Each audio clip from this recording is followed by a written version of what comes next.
anos para ser julgada, entre a data da interposição em Ribeirão Preto e a data de julgamento de São Paulo, isso se não houvesse recurso especial extraordinário, em 6 anos, mais ou menos, as coisas estavam mais ou menos resolvidas. Daí você fala assim, bom, e agora? Agora não recebeu, sabe por quê? Porque daí ocorria o chamado vácuo econômico, ou na linguagem popular, ganhou, mas não levou. Por quê? Porque nesse meio tempo o devedor dilapidava o patrimônio, desviava bens e assim por diante. Ora, gente, não há nada mais injusto do que a justiça que não se concretiza, ou não? Claro que sim. Agora, quais são as causas que determinavam essa demora? Inúmeras, insisto, inúmeras. O Poder Judiciário sofrido, eu estava conversando com um colega nosso aqui de Ribeirão Preto, 7.000 processos, 10.000 processos para cada juiz, dividam isso por dias úteis. Pronto. Isto é um absurdo. O ministro do Supremo, ontem até também contava, coincidentemente eu estive no Supremo, fui lá conversar com um dos ministros, ele tinha no gabinete dele, só de recursos extraordinários, são 11 ministros, os mais importantes juízes do Brasil, só de recursos extraordinários, no gabinete dele ele tinha 6.000 recursos extraordinários. Divido isso por dias úteis. Vejam se é possível. Enfim, é uma série, insisto, de circunstâncias que fazem com que o processo no Brasil seja extremamente demorado. Por força disso, surgiu um movimento, digamos assim, de dentro para fora, do próprio judiciário, da advocacia, do Ministério Público, no sentido de reformular essa técnica que existia, que era essa técnica, não por acaso chamada dicotômica. Por quê? Processo de conhecimento para obter o título, processo de execução para satisfazer o direito.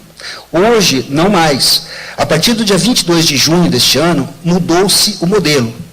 O modelo agora é o chamado modelo sincrético. O que significa isso? Significa que aquilo que no passado era representado por 2 processos, processo de conhecimento para obtenção do título, depois um segundo processo para a execução, e se houvesse embargos, um terceiro processo, processo de embargos, isso se não houvesse necessidade de liquidação da sentença, que eram 4 processos, tudo isso transformou-se em um processo, apenas um. Vale dizer, aquilo que era processo de conhecimento, agora é a primeira fase do processo único. O processo de conhecimento transformou-se em fase de conhecimento. E aquilo que era processo de execução transformou-se na segunda e última fase do processo, que é a fase de execução.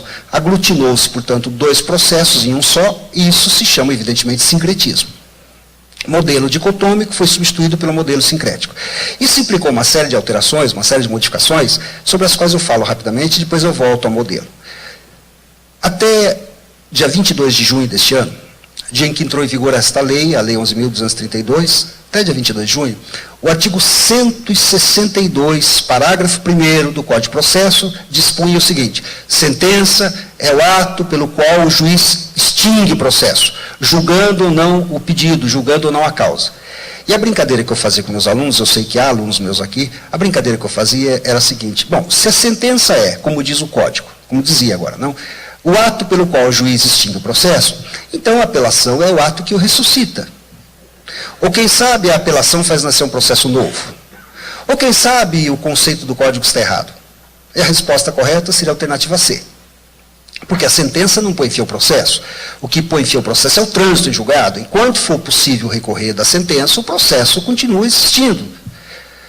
Imagine, a minha primeira comarca, também contava isso hoje aí na sala, enquanto esperava o início da exposição, minha primeira comarca de Buritama, 650 km de São Paulo, imagina, um processo em Buritama, depois de um ano o juiz de Buritama dá uma sentença, a parte apela vem para São Paulo, Tribunal de Justiça, aí o Tribunal de Justiça julga, daí a parte interpõe recurso especial, vai para Brasília, o STJ julga. Imagine, esse processo se arrasta durante anos, às vezes, por conta de sucessivos recursos. Enquanto for possível recorrer, não conhecia o processo. Tiveram que alterar esse conceito.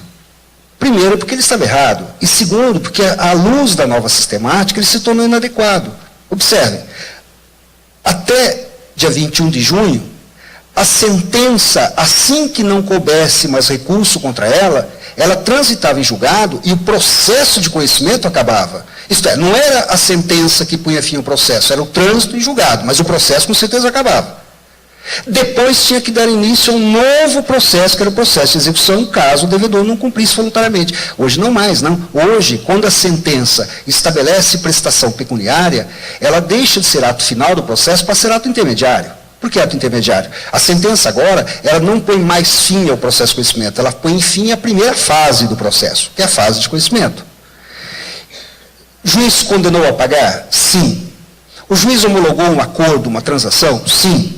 E esta sentença, seja condenatória, seja homologatória, envolve prestação pecuniária, dinheiro, porque a novidade só diz respeito à prestação pecuniária. Envolve prestação pecuniária? Resposta sim. Não há mais recurso contra a sentença? Resposta não. Acabou o processo? Resposta de jeito nenhum. Acabou a primeira fase. E agora, hein? Agora aguarde-se por 15 dias. Aguarde-se por 15 dias por quê? Porque agora o devedor tem 15 dias para pagar. É o que se tem chamado de cumprimento voluntário da sentença. Transitou em julgado, publica-se o trânsito em julgado, na imprensa, ele sabe que publicou 15 dias para cumprir. Cumpriu voluntariamente a sentença? Pagou? O credor está satisfeito? Acabou o processo. Aí sim. O que ele queria, o credor, não era a sentença, o que ele queria era o dinheiro está lá. Segunda possibilidade, transitou em julgado a sentença? Sim. 15 dias depois, o devedor não pagou? Não pagou. Acrescente-se 10% de multa. E agora começa a fase de execução. Não pagou em 15 dias, aumenta em 10% o valor devido, pede a penhora, começa a execução, começa a fase executiva. Vocês percebem, portanto, que agora o devedor, uma vez que haja a certeza de que ele efetivamente é devedor, e a certeza resulta da coisa julgada, a sentença transitou em julgado, o devedor agora, ele tem, aspas, um incentivo, fechem aspas, para pagar, não? Incentivo, aspas, fechem aspas, que não havia no passado, não? O que acontecia no passado? Foi condenado a pagar? Foi. Transitou em julgado a sentença? Transitou. Acabou o processo de conhecimento? Acabou. E daí? Daí nada. Aí tinha que promover ação de novo, ação de execução, perceberam? Isso é processo novo, citação nova. Hoje, se ele não cumpre voluntariamente a sentença no prazo de 15 dias, este incentivo negativo é exatamente isso. Ou você cumpre ou você cumpre. Porque se já transitou em julgado e, portanto, não há mais dúvida de que você deva, ou você cumpre voluntariamente, ou você cumpre forçosamente e ainda assim com 10% de acréscimo. Imagine, 10% é um percentual bastante razoável. Uma dívida de 100 mil reais se transforma numa dívida de 110 mil reais. Uma dívida de 1 milhão de reais se transforma numa dívida de 1 milhão e 100 e assim por diante. E cá entre nós, 10% é um percentual bastante elevado, independentemente do qual valor devido, porque a questão de qual valor devido depende muito da capacidade econômica de cada um. Aquilo que para um pode ser nada, para outro pode ser vital, pode ser tudo. Nós sabemos muito bem disso. Então, a primeira grande novidade da nova lei, resultante da nova lei, é esta. Não há mais, quando a execução for fundada em sentença, fixando prestação pecuniária, são essas características. Execução fundada em sentença, envolvendo prestação pecuniária, não há mais processo autônomo de execução. Agora vai haver a fase executiva agregada à primeira fase, que é a fase de conhecimento. Alguém diria, mas isso é muito pouco. Eu tenho lido e ouvido algumas críticas, isso é muito pouco. Afinal de contas, alguns dizem, o que mudou fundamentalmente? Mudou o fato, dizem alguns, que agora só tem uma citação.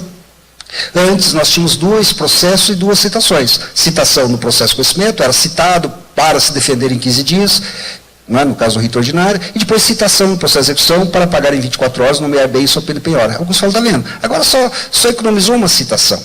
Não é bem isso, não. Pense uma coisa. Eu não sei se os colegas sabem disso. Se houver necessidade de citação por edital, são 2 publicações no Diário Oficial e uma publicação na imprensa local. Em São Paulo, isso custa por volta de R$ 1.200. Está bem? Imaginem uma dívida de R$ 2.000. Aí o devedor foi condenado a pagar R$ 2.000. Está bem? Aí você promove a execução e o devedor não é localizado. Aí o juiz determina, então, que a citação seja feita por edital. Se o valor que está sendo objeto da execução é de R$ 2.000, e só um ato do processo,